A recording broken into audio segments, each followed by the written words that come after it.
नमस्कार, मैं doctor B.M. Khandelwal ENT surgeon Malad से बोल रहा हूँ, मुंबई से।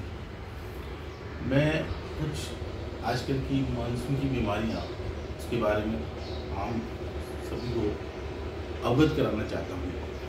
आजकल कोरोना का इफेक्ट ज़रूर कम हो गया है पहले से, लेकिन swine flu, leptospirosis, dengue, malaria, gastroenteritis और ऐसी छोटी मोटी बहुत सारी बीमारियां हैं, वो बहुत कॉमन हो गई है।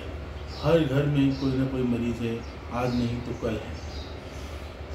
मैं सबसे पहले जो सबसे घातक बीमारी है इन सभी में, वो है स्वाइन फ्लू। स्वाइन फ्लू एक वायरस प्रॉब्लम है, इन्फ्लुएंजा वायरस से फैलती है और H1N1 नामक इन्फ्लुएंजा वायरस होता है, उससे हवा के द्वारा एयर ड्रॉपलेट्स कांटेक्ट से फैलता है। ये एक कम्युनिकेबल डिजीज है। ये ऐसा नहीं है कि इंसान से इंसान नहीं फैलता है, जानवरों से भी फैलता है। बहुत ही कॉमनली ये और स्प्रेड के साथ वेरी शार्पली स्प्रेड हो रहा है। इसका कारण है लोग बिना मास्क के घूम रहे हैं, भीड़ में घूम रहे हैं। और पहले जो कोरोना से पहले जिस तरह से लोग रहते थे, 50% से ज़्यादा लोग वैसे रहने लगे। लोगों के मन में डर खत्म हो गया। जब किसी की फैमिली में या खुद को कभी होता है तभी इसका इम्पोर्टेंस मालूम पड़ता है। तो मेरा आप लोगों से ये आग्रह भी रहेगा कि आप वैसे ही इंतजामात से रहिए, अपने आप को प्रोटेक्ट करके रहिए जैसे आप कोरोना पीरियड में रहे थे। मास्क लगा के रहिए, हाथ को नाक पे मुंह पे मत लगाइए। अब मैं आपको स्वाइन फ्लू के और दूसरी बीमारी के थोड़े थोड़े लक्षण बता देता हूँ। स्वाइन फ्लू में बुखार आएगा, तेज बुखार भी आ सकता है, कपकपी के साथ आ सकता है, सर दर्द होगा, शरीर में दर्द होगा, किसी किसी को डायरिया हो सकता है, गैस्ट्रोएंटेरिटिस हो सकती है, उल्टियाँ हो सकती है, दस्त हो सकते हैं जो मैंने बताया गैस्ट्रोएंटेरिटिस, और बेचैनी रहेगी, उल्टियाँ भी हो सकती हैं, जी घबराएगा, थोड़ा सांस में तकलीफ होगा। इस बीमारी में सबसे ज़्यादा डेंजरस ये रहता है, अगर हमारी बॉडी की इम्यूनिटी अच्छी है तो ये एक कॉमन सर्दी जुकाम की तरह आके निकल जाएगा।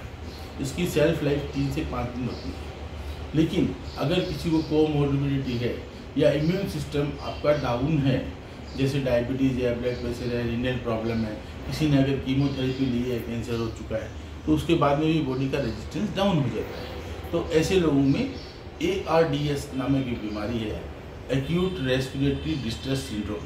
ये सांस की बीमारी है ज़्यादातर, इसमें मल्टी ऑर्गन डिजीज भी हो जाती है, इसमें डेथ होने के चांसेस रहते हैं।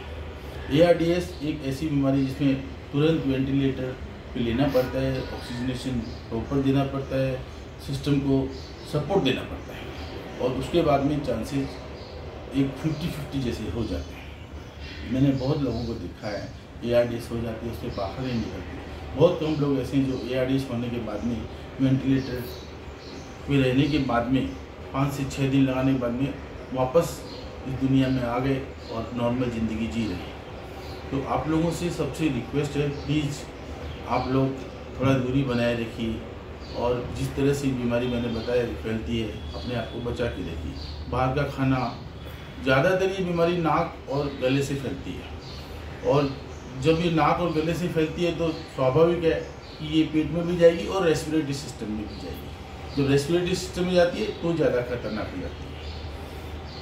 अब दूसरी प्रॉब्लम जैसे कि लेप्टोस्पायरोसिस है।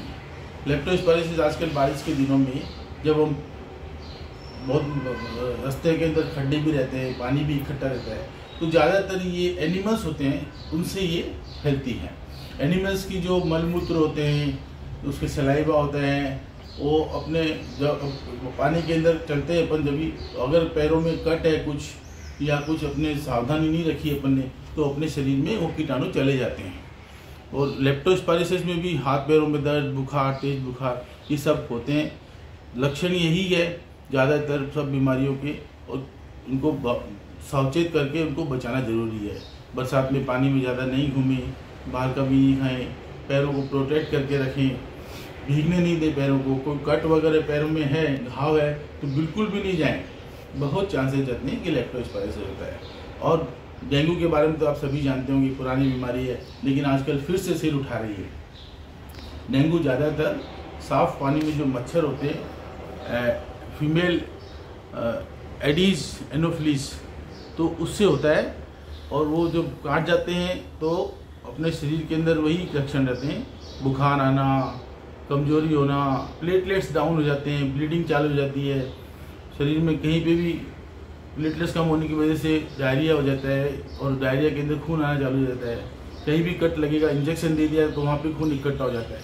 इसके लिए डेंगू नहीं हो, अपने आसपास साफ पानी के अंदर कलेक्शन मत होने दीजिए, गमलों में पानी बदलते रहिए। आसपास घरों के आसपास खड्डे हैं अगर तो उनको ठीक से भरवाइए, ठीक है। इन सब बीमारियों में ज़्यादातर सांस की बीमारी, खांसी आना, सर्दी जुकाम होना, ये जो बताया मैंने, स्वाइन फ्लू, और दूसरी प्रॉब्लम्स है उसमें चिल्स के साथ में बुखार आना, हाथ पैरों में दर्द होना, ये कॉमन बात है। जब भी आपको कभी भी किसी को भी इस तरह के सिम्टम आए तो सबसे पहले अपने आप को आइसोलेट करें, दूसरों को होने से बचाए।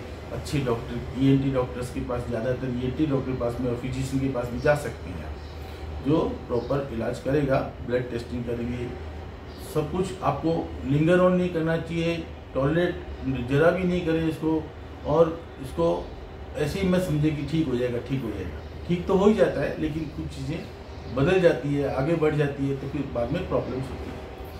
तो आप सभी से ये रिक्वेस्ट है, थैंक यू वेरी मच। आप सभी से रिक्वेस्ट है कि आप कृपया सेल्फ मेडिकेशन ना करें।